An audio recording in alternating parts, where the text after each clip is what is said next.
Welcome to episode 2 of Living Fully. If you listened to episode 1, you might still be carrying that question within you. Am I living or just existing? Today, I want to take you to somewhere very specific, not across the world or any dramatic moment, but to a room I sat in for 10 years. The room that I didn't realize slowly shrunk me. It was the same office. It was the same desk. It was the same chair. Every morning, I would sit down, open my computer, and begin doing what needed to be done. Deadlines, emails, responsibilities. Nothing was wrong. Everything was fine. I enjoyed my job. And yet, almost every day, at some point, my eyes would drift away from the screen. And without trying, I would see it in my mind's eye. A beach, clean sand, a breeze moving gently across my face, the ocean breathing in and out in front of me as the tides ebb and flowed.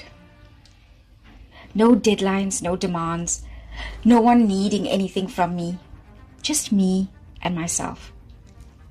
And in that quiet image, I felt something I didn't feel anywhere else. Relief. But that dream, that moment, always ended the same way, with guilt. Because immediately, another voice would step into my head. Who do you think you are? This kind of life is for other people, for those that are free, and for those who can afford it. People like you have responsibilities. So I listened to that voice and I pushed my dreams away. I told myself the same thing many of us tell ourselves every day. One day, when things are easier, when things get better, when I've done enough, when I've learned, that's when I will pursue that dream. And slowly, over time, that dream became something I visited only in my imagination. Here's what no one actually tells us about patterns. They don't arrive looking dangerous. They arrive looking like responsibility.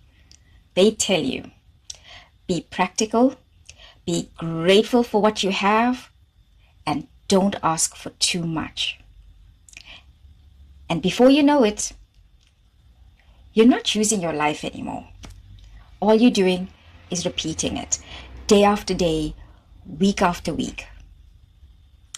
Until one day, you're not even breathing properly, but you're just functioning, doing, producing, surviving, keeping your head above water.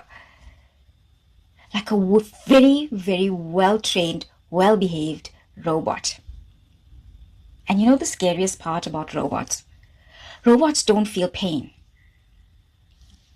until they break unexpectedly. So one day, years later, my dream came true. Somehow, I broke a pattern and I was standing on that beach, the real me, the real beach, exactly as I had imagined it. Not once, but again and again and again. My feet in the sand, the ocean in front of me, the breeze exactly where it had always been in my mind. And I remember standing there thinking, how did I ever believe that this was impossible? But you know, as standing on that beach, what struck me the most wasn't the beauty. It was actually the people that were there that day or those days. I watched them quietly. Ordinary people. Families walking barefoot along the shore. Couples laughing softly. Surfers waiting patiently for the next wave. People lying on the sand doing nothing at all. without guilt. They weren't rushing. They weren't performing. They were just present. And then it hit me. This wasn't luck. This was a way of living. A balance they had chosen. So eventually I gave these people a name. I called them the Secret Society. Not because they were rare, but because you don't notice them until you slow down enough to see them. These were people who understood something deeply, that the soul gets tired too, and that rest, joy, playfulness are not rewards for later on. They are necessities for now.